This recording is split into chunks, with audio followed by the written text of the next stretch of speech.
안녕하세요. 서재쌤의 생명과학입니다. 자, 오늘은 생물과 환경의 상호작용에서 환경 요소에 대해서 좀 알아볼 겁니다. 비생물적 요소, 이것들은 굉장히 다양한 요소들이 있겠지만 생명과학에서 주로 다루는 것이 빛, 온도, 공기, 물, 토양 이렇게 되겠지. 그 중에서 빛이 내용이 가장 많습니다. 그래서 오늘은 빛과 생물. 이 빛은요, 빛의 세기도 생물에게 영향을 주고, 빛의 파장도 생물에게 영향을 주고, 광주기성. 이건 낮의 길이, 밤의 길이가 주기적으로 오죠. 그래서 이거를 1조 시간, 하루 중 태양을 받는 시간이 얼마나 되느냐. 이렇게 세 가지가 되는데요. 그 중에서 오늘은 요 세기에 관해서만 한번 알아보도록 하겠습니다. 자, 빛의 세기는 생물에게 어떤 영향을 주느냐. 먼저 첫 번째로는 한 식물에 존재하는 잎, 나뭇잎. 근데 이게 식물 하나당 굉장히 많잖아요. 잎 중에서 그러면은 나무가 이렇게 한번 있다고 한번 생각해 봅시다. 요 지점에 있는 나뭇잎은 강한 빛을 받겠죠. 그 다음에 이 아래쪽에 있는 나뭇잎, 이거는 약한 빛을 받을 거야. 그러면 강한 빛을 받는 잎, 요거를 우리가 양엽이라고 부르고, 약한 빛을 받는 잎, 요거를 음엽이라고 부르는데, 양엽, 음엽은 지난 시간에도 얘기했죠. 그렇지. 이거는 요 용어를 기억해야 됩니다. 양엽은 어떻다? 잎이 두껍고 폭이 좁다. 음엽은 반대로 빛이 약하기 때문에 두꺼워봐야 소용이 없어. 그렇지. 그래서 적은 양의 빛이기 때문에 얇고 그 대신에 넓어야 됩니다. 그래서 얇고 넓은 잎 이렇게 갖는다. 그래서 요 두껍고 좁은 잎인 이 양엽, 요거는 뭐가 발달했기 때문이다.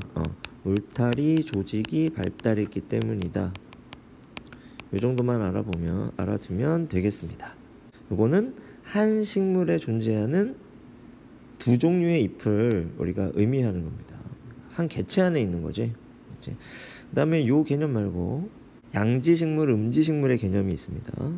이거는 식물 자체가 다른 겁니다. 종이 다른 거야. 양지식물은 어떤 식물이냐? 강한 빛이 있는 장소, 그곳에 적응한 식물이야. 그 다음에 음지식물은 반대로 강한 빛은 없고 계속 약한 빛만 받아야 되는, 예를 들어서 큰 나무 아래라던가 뭐 그런 곳 있을 거 아니에요. 그래서 얘네들은 약한 빛에 적응한 애들이야. 그러니까 이 강한 빛에 적응한 이 양지식물들은 호흡량이나 보상점, 광포화점, 자, 이 세 가지가 음지식물에 비해서 더 큰 값을 갖게 됩니다. 일단 요거는 굉장히 중요한 용어니까 뒤에 설명을 할게요. 알아들 수 있도록 하고, 이 양지식물을 비유하자면 이런 거야. 굉장히 환경이 좋은 곳에 적응한 애들이지. 그렇지. 그렇기 때문에 이 양지식물들은 부자나라라고 생각하면 되겠습니다. 부자나라는 자원이 풍부하죠. 그러니까 어떻겠어? 풍부한 자원이 있기 때문에 생산도 많이 하고 소비도 많이 합니다. 많이 벌고 또 많이 쓰고, 이런 생존 전략을 사용하는 거지. 어차피 자원이 풍부하기 때문에. 근데 음지식물은 양지식물에 비해서 햇빛을 적게 받는 장소를 선택한 애들이란 말이야. 얘네들은 가난한 나라라고 보면 돼요. 자원이 빈약하다고. 이런 나라에 사는 사람들은 어떻게 해야 되겠어? 어떻게? 생산량이 뭐하니? 적으니 소비를 줄일 수밖에 없겠죠. 아껴 쓰자. 그래서 어떤 전략을 쓰는 애들이다? 적게 버니까 어떻게 하자? 아껴 쓰자. 그래야 뭐 할 수 있다? 살아남을 수 있다 라고 하는 거죠.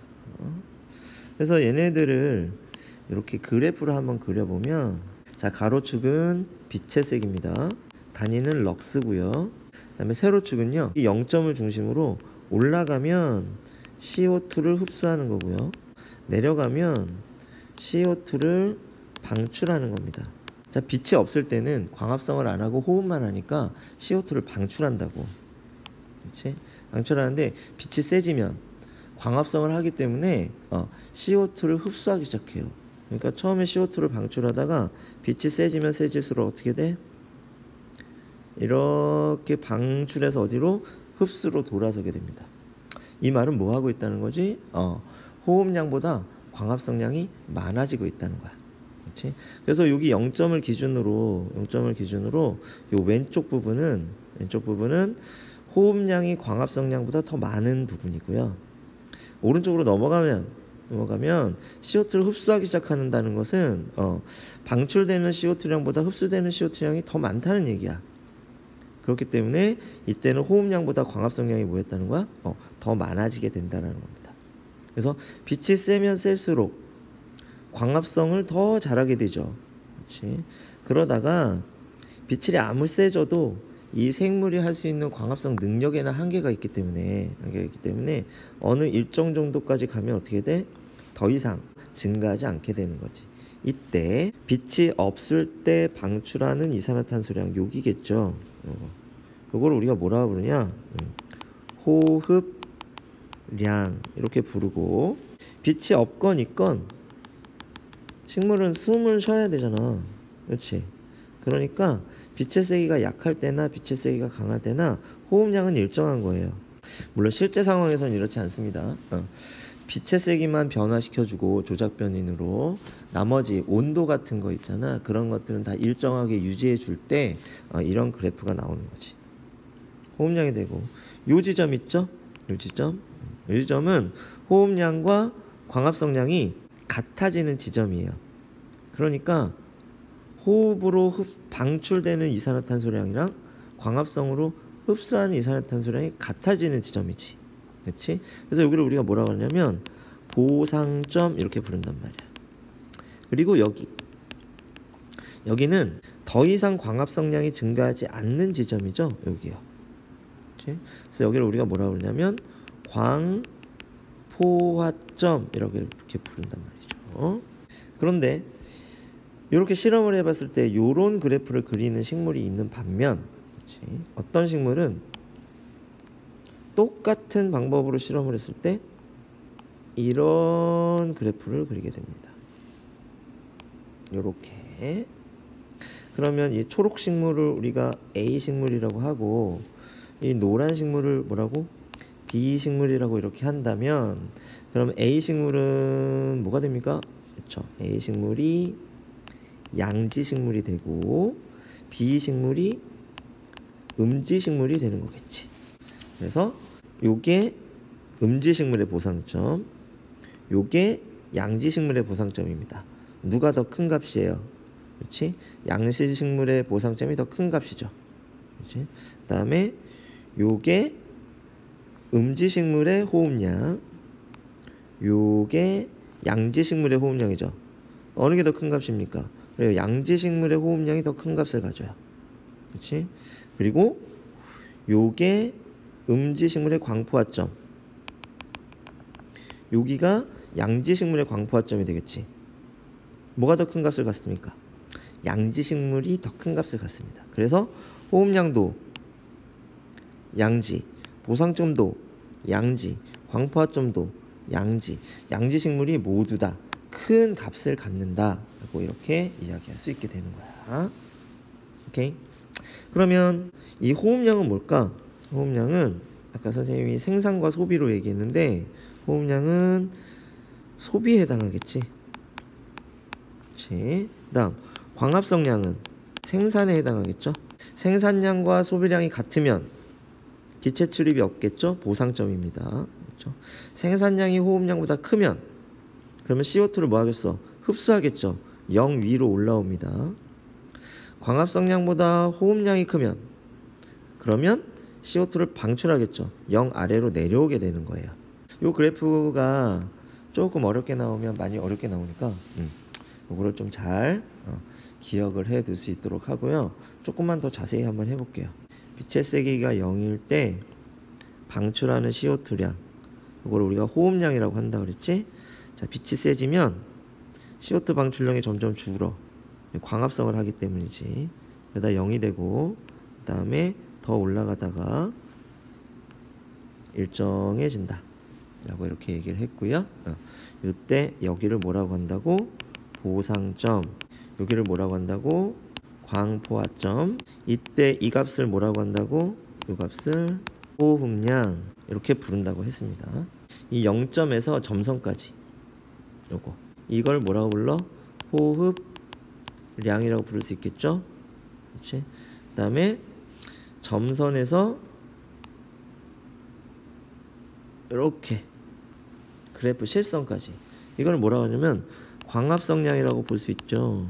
그럼 이게 소비량이고 이게 뭐야? 생산량이야. 그럼 내가 생산을 했어. 그 다음에 그 중에서 일부를 소비했단 말이야. 그럼 이만큼이 뭐해? 남죠. 그렇지? 이 남는 양을 뭐라고 하겠어? 이거는 남는 광합성량이잖아. 그렇지? 그래서 왼쪽에 있는 건 실제로 한 광합성량이고, 그렇죠? 오른쪽에 있는 건 남는 광합성량이란 말이야. 그래서 이걸 구분하기 위해서 실제로 한 총 광합성량을 총 앞에 총자를 붙여주고요. 여기서 호흡량을 뺀 거야. 쓰고 남은 광합성량이죠. 이거를 뭐라고 부르냐면 순광합성량이라고 부릅니다. 그래서 순광합성량이 양수이면 이만큼 우린 뭐 할 수 있는 거야? 생장할 수 있는 거겠죠. 식물이 자랄 수 있단 말이야. 그래서 이 보상점보다 더 센 빛을 받아야만 식물이 뭐 할 수 있다? 생존할 수 있게 되는 겁니다. 이해되죠? 여기서는 요렇겠지만 보상점에서는 어떻게 되나 한번 볼게요. 보상점에서는 여기였죠. 여기 이 0점에서 점선까지 요게 호흡량이죠. 그렇지? 그다음에 점선에서 그래프까지 이게 뭐야? 총 광합성량이지. 이렇게. 그럼 얘네들은 소비량과 생산량이 똑같아. 그렇지? 그러니까 총광합성량과 호흡량이 같으므로 얘네들은 순광합성량이 얼마가 돼? 0이 된다는 거지. 이해돼? 자, 그럼 이 왼쪽 한번 봅시다. 왼쪽. 여기 한번 볼게요. 여기는 자 호흡량은 똑같죠? 요렇게가 호흡량이에요. 호흡량이고 총광합성량은 어딜까요? 그렇지? 요렇게 된단 말이야. 여기까지라고. 여기까지. 그러면 호흡량이 총광합성량보다 커. 이 말은 뭐야? 생산량이 소비량보다 부족하다는 거지. 그렇지? 쓰고 남는 게 아니라 어떻게 돼? 부족해요. 부족한 거란 말이야. 얼만큼 부족해? 요만큼 부족해. 그렇죠? 그럼 이게 뭐가 돼? 순생산량이 되고 요게 총생산량이 되는 거야. 그렇죠? 그래서 요 구간에서는 자, 총생산량이 호흡량보다 적어. 그렇지? 부족해. 그러므로 순생산량이 0보다 작아. 음수값을 갖겠죠. 생존하겠니 못하겠니? 이 상태가 계속 지속된다면 생존이 불가능한 겁니다. 그쵸? 부족하니까. 그 다음 여기 한번 볼게요. 여기는 총광합성량과 호흡량이 같아요. 그러니까 순광합성량이 얼마야? 0이야. 생존이 되겠니 안 되겠니? 그렇지. 얘는 생존은 할 수 있어. 근데 뭐는 못해? 생장은 안 된단 말이야. 그 다음에 이 오른쪽 여기 한번 보세요. 여기 어떻습니까? 총광합성량이 호흡량보다 더 많다고. 그러니까 순광합성량이 0보다 큰 거야. 이렇게 쓰고 남아. 쓰고 남는 걸 가지고 뭐 할 수 있어? 생장할 수 있다는 거죠. 그래서 얘는 뭐 된다? 생존은 당연히 할 수 있고 뭐까지 할 수 있다? 생장까지 할 수 있게 되는 겁니다. 자, 어떻게 좀 이해가 되나요? 그 다음에 여러분들 문제집 같은 거 보면 이렇게 표가 주어지고 A 식물, B 식물 이렇게 나오고 빛의 세기가 0일 때, 천룩스일 때, 그다음에 2000룩스일 때 이런 식으로 하고 여기에 CO2 흡수량 방출량을 집어넣는 경우가 있습니다. 그럼 빛의 세기가 0일 때 어떻게 되겠어? CO2 방출이잖아. 이제 CO2 방출이니까 이때 뭐 마이너스 뭐 3.0, 마이너스 뭐 5.0 이런 식으로 나온단 말이야. 그리고 1000일 때 얘는 0, 2000일 때 0 이런 식으로 나온다고. 그리고 얘는 마이너스 뭐 3.0, 2000일 때 얼마? 2.0 이런 식으로. 그럼 딱 보세요. 딱 보면 어느 게 양지식물이겠니? 얘가 양지식물이겠지. 왜? 호흡량 크잖아. 보상점이 늦게 오지. 그렇지? 보상점이 크다는 거거든. 그러니까 얘가 양지식물이고 얘가 음지식물이라는 걸 알 수 있겠죠. 그렇지. 그 다음에 여기 나와 있는 이 2.0이라는 숫자 있죠? 요 2.0이라는 숫자. 요게 바로 뭐냐면 순광합성량이거든. 그럼 여기 마이너스 3.0이라는 숫자는 뭘까요? 요거는 호흡량이란 말이야. 그렇지? 그럼 요거 두 개를 합치면 뭐가 되겠어? 총광합성량이 되겠지? 그래서 이 그래프 안에 총광합성량은 없습니다. 여기에 나와 있는 숫자가 뭐야? 순광합성량이고, 그렇죠? 순광합성량. 그러니까 이 순광합성량에다가 뭘 합쳐야? 호흡량을 합쳐야 그래야지 뭐가 나온다? 총광합성량이 나옵니다. 만약에 3000룩스일 때 1000룩스일 때 여기가 뭐 7.0이 되고 그 다음에 여기가 3.1 때 뭐 5.0이 됐다 이런 식으로 되면 3000룩스일 때 총광합성량은 A의 총광합성량은 3에다가 7을 더해야 되니까 얼마? 10이 되는 거고 B는 5에다 5를 더하니까 10이 되는 겁니다. 이해되나요? 그렇죠. 그래서 그래프만 주는 문제는 그래프를 주는 문제는 그래도 좀 쉽게 풀립니다. 근데 뭘 주는 문제? 이렇게 표를 주는 문제가 있어. 이런 표를 주는 문제는 이 표를 보고 우리가 뭘 떠올릴 수 있어야 된다? 그래프를 떠올릴 수 있어야 됩니다. 총광합성량, 순광합성량, 호흡량 이 세 개의 관계를 아는 것은 매우 중요해요. 총광합성량 뭐다?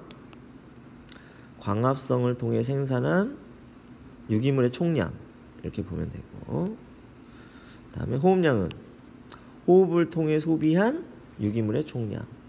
그렇죠? 순광합성량은 그렇죠? 광합성 총량에서 호흡 총량을 빼면 그러면 남은 그렇죠? 쓰고 남은 유기물의 양이 되겠죠. 그렇지? 이것을 우리가 순광합성량이라고 합니다. 됐어요? 이거를 기체 출입 CO2 흡수량과 CO2 방출량이 광합성량과 비례할 수밖에 없겠지. 그래서 CO2 흡수량과 CO2 방출량을 가지고 알아보는 거다. 간단한 응용 문제 하나 풀어볼게요. 이건 좀 쉬운 문제인데 보도록 하자. 구간을 좀 나눠볼게요. 나눠보면 자, 요 구간은 어떻습니까? 얘가 음지식물이고 얘가 양지식물인데 음지식물도 보상점 미치고 양지식물도 보상점 미치죠. 그러면 둘 다 뭐가 돼? 둘 다 생존이 안 되겠지. 이렇게 이해됩니까? 그 다음에 요렇게 끊어볼게요. 이렇게 요 두 번째 구간은 어떻습니까? 음지식물은 보상점 위로 올라왔어요. 그렇지? 양지식물은 아직 보상점 미치죠. 그러니까 음지식물은 생장하겠죠. 양지식물은 생장 못합니다. 그렇죠? 이렇게 됩니다. 이해돼요? 그 다음에 여기 요 세 번째는 어떻습니까? 둘 다 보상점 위로 올라왔죠. 그래서 음지식물도 생장하고 양지식물도 생장하는데 음지식물의 그래프가 양지식물의 그래프보다 더 위에 있잖아. 그러니까 음지식물이 양지식물보다 더 잘 생장한다. 다시 더 잘 자란다. 이렇게 볼 수 있겠습니다. 그런데 요 구간을 지난 다음에 여기 뭐가 일어나? 크로스가 일어나죠. 그래서 그 다음 구간부터는 음지식물의 그래프보다 양지식물의 그래프가 더 위로 올라와 있어요. 그렇죠. 그러니까 이때는 누가 더 잘 자란다? 양지식물이 더 잘 자란다 라고 이렇게 볼 수가 있게 되는 거지. 그래서 이 형광펜으로 좀 칠해 볼게요. 여기서부터 여기까지 있죠. 여기까지 초록색으로 된 곳. 요 구간에서는 음지식물이 유리해. 그래서 빛의 세기가 약한 곳에서는 누가 더 유리하다? 음지식물이 더 유리해. 왜? 얘네들은 빛의 세기 약한 곳에 적응했기 때문에. 하지만 빛의 세기가 강한 곳에서는 누가 더 유리하다? 그렇죠? 양지식물이 음지식물보다 훨씬 잘 자라지. 그러니까 양지식물이 더 유리해. 이렇게 우리가 나눠 볼 수가 있겠습니다.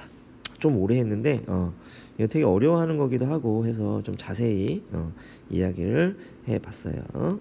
문제 한번 풀어볼게요. 양지식물은 B다. 틀렸네요. A가 양지식물입니다. 보상점은 A가 B보다 높다. 그렇죠? 양지식물의 보상점이 음지식물의 보상점보다 높아요. 빛의 세기가 30 곱하기 10의 3승 룩스일 때 3만 룩스가 되나요? 그렇죠? 더 잘 자라는 식물은 당연히 양지식물의 그래프가 더 위에 올라와 있죠? A다. 맞습니다. 그래서 니은과 디귿이 맞고 기억이 틀리는 문제. 이렇게 되겠습니다. 그래서 빛의 세기와 관련된 부분이 조금 어려워. 그래서 다음 강의에서는 빛의 파장하고 그 다음에 광주기성 요거에 대해서 해보도록 하겠습니다. 자, 여러분들 강의 듣느라고 수고했고요. 문제도 좀 많이 풀어보고 하길 바래요. 다음 시간에 만나요. 안녕.